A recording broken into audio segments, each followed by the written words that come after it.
Here's the instructions for the 8-piece alternating puzzle ring. Start off by grabbing one end piece and letting go of the rest. So this is a V shape you have in your hand. The other V shapes fall to the bottom. So one at a time you want to bring them up. There's one that matches the one I have in my hand, so you kind of nest it together. And there's one more down here that you want to nest on the outside there. And you do the same thing with these bottom three here, nesting each one of the three together here. And you form this diamond shape. If you'll notice, the V shapes are a little bit different on both sides. One side has more dents and the other side has least dents.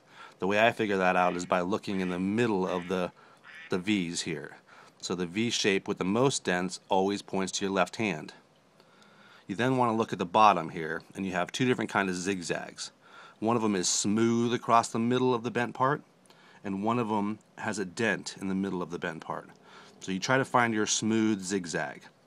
You want it furthest away from you, so what I do is I stick it up on my index finger there to temporarily get it out of the way while I deal with this one down here.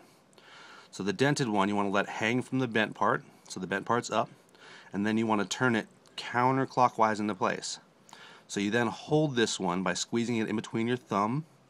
You then bring your smooth zigzag down and it lays right on top, folding on top of the one that's down here, making your infinity symbol, interlocking your V's within the 8.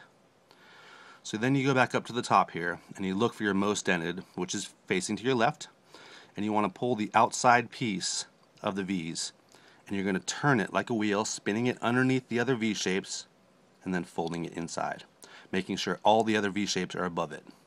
So then you alternate to the other side, taking the most dented, and you turn it, alternating it in underneath, making sure it tucks underneath all these other V shapes as well.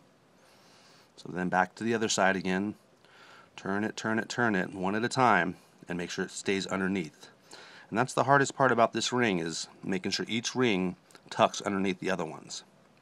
Same thing here, turn it, turn it, turn it, and this is a little bit tighter. It gets tighter as you go in. So then these last two pieces are too tight to fold it. See, it won't fold? So what you do is you turn this one in at the same time, folding them together.